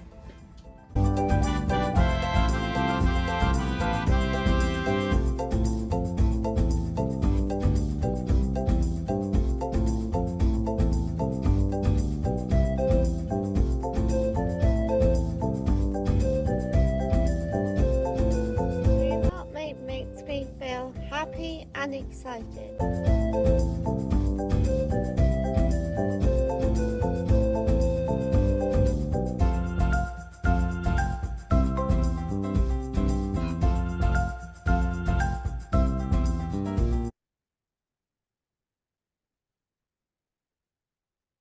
And our allotment project runs on a Friday afternoon as well. So all three of those areas we are looking for volunteers. So if you have any questions, please let me know, or feel free to head to our shiny new website. It does look very lovely. So thank you very much. Thank you very much for that, Sian. So you got a theatre shed and an actual shed. We do. Oh, that's fantastic. So lots of exciting opportunities. So those people there looked, you know, make it like it was making a real difference to their lives, doing something which is what it's all about, really, isn't it? Enriching other people's lives. Yeah, that's fantastic. Any questions, pop them in the chat for Sian, and I'm sure she'll be here for a few minutes. If not, I think Amanda has posted, as usual, the contact details. And then again, you can go over to Caudwell Hearts and have a look at the information there. And all the Caudwell Hearts pages do have a link onto the organisation websites as well. So you can always go there to look for more information if you want it. Again, thank you, Sean. We're getting on now. We just have 2 more organisations to hear from you. Just an update, we didn't hear from Isabel Hospice earlier, unfortunately, and they're unable to have anyone join us today. So we won't be hearing from them today, but if you do want to pop over to their page on Caudwell Hearts, they do have a lot of volunteering opportunities, have some clinical opportunities, sort of working in the hospice itself, and they'll have opportunities in their shops and all sorts of other things. So do feel free to go and have a look if you're in the area and interested in that. And if you've got any questions, you can always drop us a line at Caudwell Hearts and we'll do our best to help you with that. Okay, our next presenter is Stacey, and Stacey is from St John's Ambulance. I think that's another very old charity, perhaps not in its current manifestation, but they date back to the Knights Hospitaller, I think. Yes, we do indeed. Yep. And our cadet I don't know if you're going to program give us a history lesson today, but I think you are going to tell us about your volunteering opportunities. Yes, definitely. Our cadet program that I'm going to talk about today runs right back to 1922. So there's a bit of history there as well. I'm just going to attempt to share my screen. 2 seconds.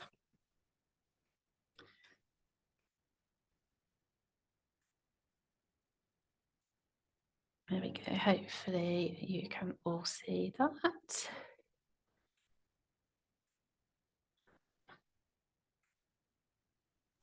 Yeah, I can see that. If you can put it into trying to find presenter mode. Presentation view, because some of them haven't been advancing properly today. Oh, in present. Oh, how do I do that? Sorry, not very good at. I think if you click slideshow and then from the beginning at the beginning. Perfect. Sorry. Thank you very much. Okay, so I am from St John Ambulance, and today I'm going to talk to you about cadets. You might have heard about St John Ambulance in its wider form, seen them at events, providing first aid cover. Our cadet programme also go out and provide that cover, but that's specifically what we're looking for volunteers for today is our youth leader roles within our cadets. Let's see if I can get it. Oh, gone too far now, sorry. So our programmes, we have a badger programme, and our badgers are aged 5 to 10-year-olds. At badgers, it's all about fun, adventure, learning first aid, really giving them those basics in first aid to start them off. All of our badgers are trained in full first aid, so you might see stories in the news quite often of our badgers saving lives. Even from the age of 5, we've had badgers that have been in situations where they've needed to call an ambulance, and they've been quite confident to do that because of the skills they've learned through their sessions. And from the age of 8, our badgers can go out and attend first aid at events, watching what goes on at the events and really giving them an insight into the volunteering opportunities available to them in the future. Our cadets then follow on from our badgers, and this is a great way for our young people aged 10 to 17 to take part. They can take part in volunteer work, they continue to learn those first aid skills and develop those. They can also go on to become clinically operational first aiders out at the events. So a lot of our cadets will join St John Ambulance to gain relevant experience because they want to go into professions such as the NHS, or they want to be paramedics, doctors, nurses, or other healthcare professionals. As I say, the event volunteer is a big part of that programme, and also engaging in social action. A lot of our cadets have got really good ideas about what they would like to do to make their communities better. And we let them have those youth-led projects and help them with those. Such as at the minute, we've got a project going on called our Green Box project, trying to combat period poverty. So the volunteer roles that we're looking for youth helpers and youth leaders across all of our youth sections, and I've listed all of the locations that we have sections currently across Hertfordshire, because there are quite a few units already, which would also appreciate the support of volunteers coming in. So our youth helper roles support the teaching of the young people, learning those first aid skills, facilitating games, giving them activities to do, really helping them to get those foundations in their first aid, helping to build all of their other life skills as well, such as their confidence, their self-discipline, teamwork skills, providing additional opportunities for the young people to get involved. So that could be through our residential experiences over weekends, or we have a week-long residential once a year as well, and day activities such as our tall ships project. Also supporting the unit manager and the other youth leaders with the administration, collecting the resources, the paperwork, all of that side of things as well. So there's a vast array of jobs that people can come in and help do as volunteers. Our youth leaders, it's then a continuation of that youth helper role. So the youth helper is where you come in and you get some basic training. Your youth leader role is a little bit more in depth. So you get more training to help you with that role. And that's where you would be organising and leading, supporting the preparation for the delivery of the programme, as well as just helping to teach the young people. Ensuring the safety and well-being of all the young people and adults in the unit. Managing any parent and carer rotas. We often try and encourage our parent and carers of our young people to come in and support the section. And understanding and applying all of the relevant policies, procedures, youth programme content and role requirements for the unit. So the requirements that we ask for any volunteers coming in, there's no experience needed, so anybody can do the role. All of the training will be given. So for our youth helpers, this includes a youth helper workbook, which is done alongside the volunteering at the units, as well as our safeguarding and GDPR training. For youth leaders, this is a bit more in depth. This then goes into our youth leader principles training, youth leader fundamentals, first aid for youth leaders. The full first aid courses are also available to our volunteers, so that if they wish to go on to become an event first aider and things like that, that's all open to them as well. The role does require enhanced DBS disclosure to be completed and references to be obtained. So why come and volunteer for St John Cadets? What will you get out of volunteering? You get the welcome programme, introducing you to the project and the wider charity. The youth team training and the safeguarding training. We find a lot of people who want to go into medical roles themselves in the future, or who would like teaching roles and educational roles, really benefit from that training and that experience. You get a full St John uniform provided, first aid training and other development opportunities, access to some great external discount sites, including the blue light card. The chance to support some local events, which then means that you get to go out and attend those events. So they could be our residentials, tool ships, theme park trips. We also provide first aid cover at concerts and larger festivals, things like that, which you would also get the opportunity to attend. And all out-of-pocket expenses are covered. So that's an overview of our volunteering opportunity. Thank you very much. And my email address is on there if you have any questions at all. Thank you.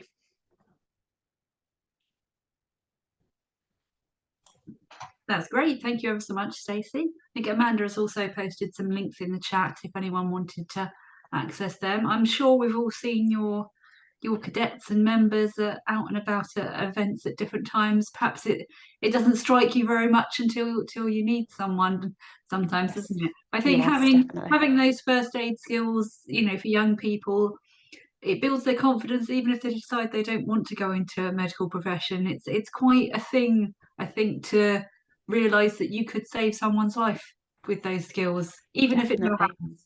So fortunately, I've never had to save someone's life, but I think that I would know what to do in a situation like that. So that's quite a nice feeling that you could do. Yes, it definitely is. And especially if something does happen, it gives you that confidence to be able to deal with it rather than panicking or looking for someone else to deal with it. It's very funny that if you know how to do something and you're faced with a situation, you can switch into a sort of almost switch your emotions off and deal with this situation, and then afterwards you think, oh my goodness, what did I just do? But it's great for as many people as possible to have these skills, and obviously you're looking for people to help younger people to get these skills. I think it really improves their confidence and really a great skill set for anyone to have. So thank you very much, Stacey. Thank you very much for coming along today and talking about your roles. Okay. Thank you. you can stop sharing your screen, that would be great. Having all technical fun and games today. Okay, thank you very much for everyone for sticking with us. I hope perhaps you found a role that really interests you. Perhaps you found an organisation that you're really interested in that might help you or help someone you know in some way. If so, that's fantastic. We've got our last presentation of the day now. She's been sat here through the whole event, so thank you very much for your patience. Nicola from Welwyn Hatfield CVS is going to tell us all about what they do and the roles they're recruiting to at the moment. Thank you, Nicola. Thanks, Deborah. I'll try and share my screen, but if it doesn't work, can you just step in? Yeah, of course, no worries. Just see this one.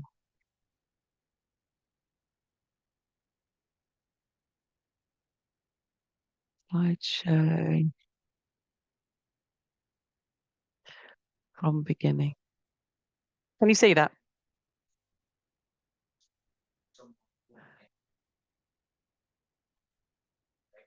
See that? Can you see it? I can see that, yes. Okay. Oh, I've got that in the middle as well.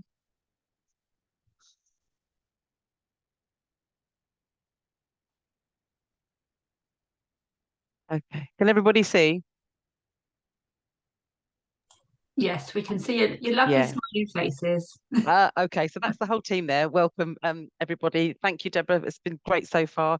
As Deborah mentioned earlier on, I'm part of the Welwyn Hatfield CVS, Community Voluntary Services, and we work in tandem with all the other CVSs across Hertfordshire. You can see there photographs of us all. Carmen is our Chief Executive Officer. She's been very involved in this area for 30 plus years. So how do I get my neck down there? We were founded a long time ago by Dr. Dennis Lewis, and we are governed by a board of 7 trustees who are all actively involved in how we present our services and what we do. Just a little note on our core values and services. The aim of the service is to be based in equal opportunity for all and the power of community and voluntary groups to transform our society for the better. We promote the effectiveness of the local community and local voluntary services. So we have individuals that work with us, and we work alongside local charities and other organisations. And it might be a simple thing that we provide, such as a metering or photocopying. And then we also look out all types of voluntary opportunities for people to get involved with. That's just a little breakdown of some of our services and what we did last year.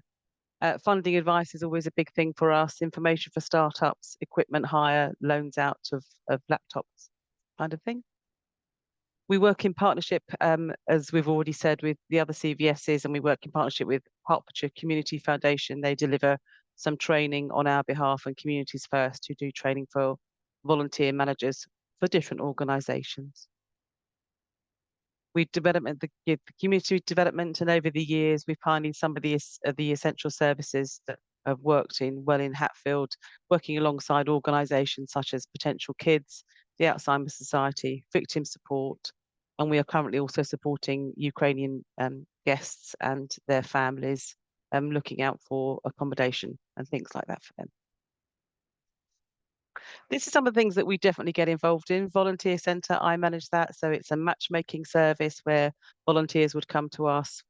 I look out for different opportunities across the Welwyn Hatfield area, such as in Celtic Harmony or Isabel Hospice or Resolve or any other local charity that's our member. We do have our own community car scheme. As John was mentioning earlier, ours is very successful and we are very busy. I think they're all busy projects across all of the county. We run our Let's Chat befriending service. So all of these areas all need volunteers to come on board. Let's Chat is a befriending service. Social media management, we offer that to charities as well that might need some skills getting their projects onto Facebook, onto Instagram, onto Threads, all those social media outlets. Love Welwyn Hatfield is a big project where we go out and help people with their gardening, and we offer our litter picking sessions. So we offer monthly litter picking sessions that we organise, and then we encourage people to organise their own in their own area across the borough. And we have a big campaign coming up in a minute. I just want to look at the dates. It's the Great British Spring Clean, and it's the 15th to the 31st of March. So if you fancy to get your own litter picking team together, no problem at all. We provide all the equipment, the high-vis vest, the gloves, the litter picks, and away you go. Blooming Marvellous is a gardening project, again, where we help the elderly or the less able to complete their gardens. We can always find funding for that, and we have teams of volunteers that go in and help out doing gardens. We run a shopping service where our volunteers go and do a weekly shop on behalf of someone. We take a shopping list, there is payment made, taken over the telephone, and then we go out and do the shop in their chosen supermarket and we drop it home to them. We've recently recruited some more digital champions, and we always need more of those, and particularly students are keen to do this role. It's where we go out into someone's home and we help them with their, maybe it might just be sending an email or anything digital, anything to do with their laptop, their computer, and we can send someone in, give them a hand. We link, as we said, all the volunteering organisations across the county, and we work closely with Caudwell Hearts and another website called Do It Life and another one called REAP. And there's just a whole list of where we are currently recruiting, fundraising roles, clerical committee work, visiting or preventive, befriending, conservation, through Celtic Harmony, but other companies, working with those with a disability, and some team building events. And there's just a few numbers of the people that we contacted last year. 106 people, we promoted 132 volunteers, and we placed 83 volunteers. And a little note there on our car scheme, a very successful scheme, as all these schemes do, always need volunteers. We had 46 drivers carried out nearly 4,000 trips last year. Hospital and medical for us do take the priority, because I think that's where people struggle to get to clinics and hospitals and appointments on time. We have our regular drivers that have been with us for many years, and indeed regular clients that we take out most weeks. So that's a very rewarding job to be involved with. Membership is open to all voluntary and community organisations in Welwyn Hatfield, and it costs £35 a head. And a little quote there from the Wellfield Trust, where we help them to find one of their trustees. And just some quotes there. I like the first one. I can't believe your drivers are all volunteers giving up their time, especially at weekends. And it's just nice to know that we're making a difference in someone's life. So we have a real variety of areas anybody could get involved with across any projects, particularly if you like gardening, coming into the nicer weather. That's all. Thank you ever so much, Nicola. Right, variety of roles for anyone listening who's in the Welwyn Hatfield area.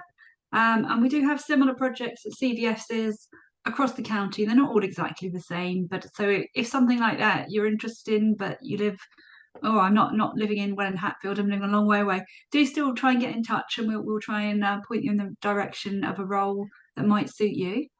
Thank you again, Nicola, for telling that. And in fact, to all of our presenters, we've run a little bit late, but I think we're still going to manage to finish on time. So thank you again for coming to listen. We are Caudwell Hearts, and the Caudwell Hearts platform is for organisations to promote their volunteering roles.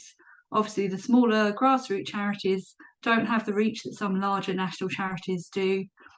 So we want to help everyone really, but make sure the smaller charities get an opportunity, the same sort of opportunity to shout about what they're doing. And we also hope to help people like you, members of the public, to find volunteering roles that really work for you, because we appreciate how much people can get out of volunteering.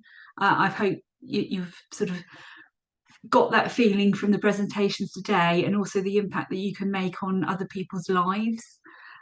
Because without volunteers, some of these services just couldn't run, and councils can't pick these things up. This is where the voluntary sector is sort of stepping into the breach, so to speak. But the volunteers do get something out of it as well. So if you can find a volunteering role that really works for you, that's absolutely fantastic.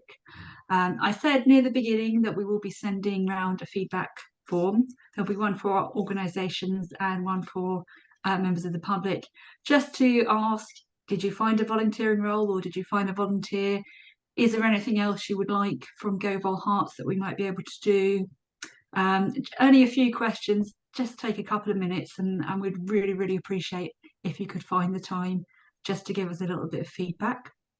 We'll just very, very quickly, before we if I get the right thing up, I'm just going to share again for anyone who missed it, just a quick overview of how to search for a role on Caudwell Hearts. Hopefully you can see my screen here now. So this is me. Earlier I did a search for a gardening role. So if you just go to the Caudwell Hearts website, if you click where it says find a volunteer role, and then there'll be a little thing pop up which says browse volunteering opportunities. That will come up here. If you've got an idea of a role you might like to do, you can click in the search field. I did that. I typed in gardening, knowing there's some gardening roles on there. If you don't have anything specific, you can just have a browse. If you've got an idea of something, you can put a keyword in there and see what it throws up for you. We have got over 500 opportunities live, I think.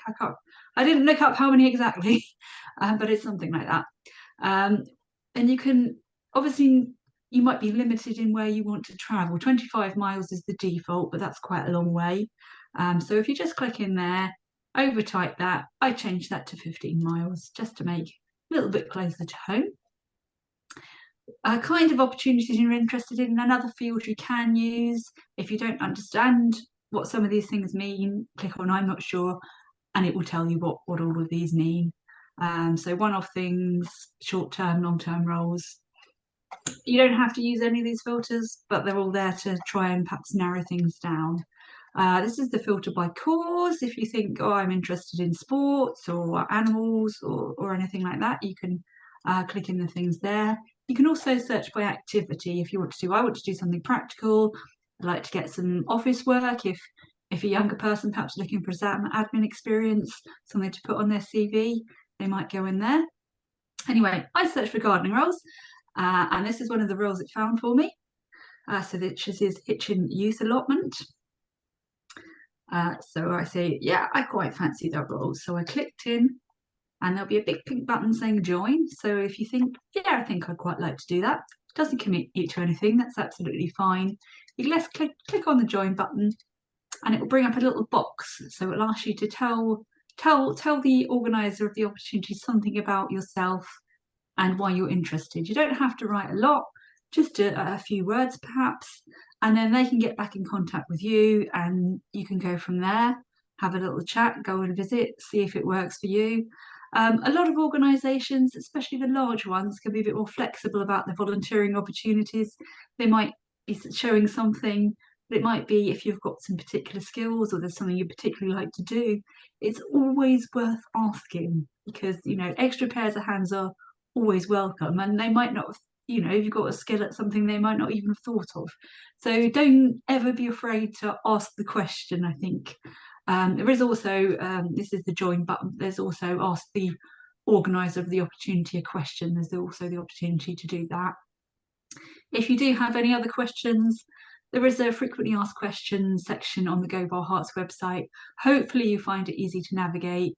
People have said they generally do, which is brilliant for us, obviously. But if you want to contact us, it is info@caudwellhearts.org.uk.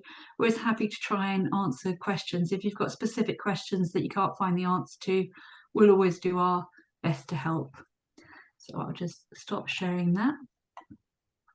And just once again to say thank you very much to everyone for joining us today. Thanks to all our presenters, and thanks to everyone else who came along to listen. And I hope you found it interesting. I hope you found a volunteering role, but at least I hope you've learned something today about the organisation. There might be some services that are actually going to be useful to you, or perhaps someone you know.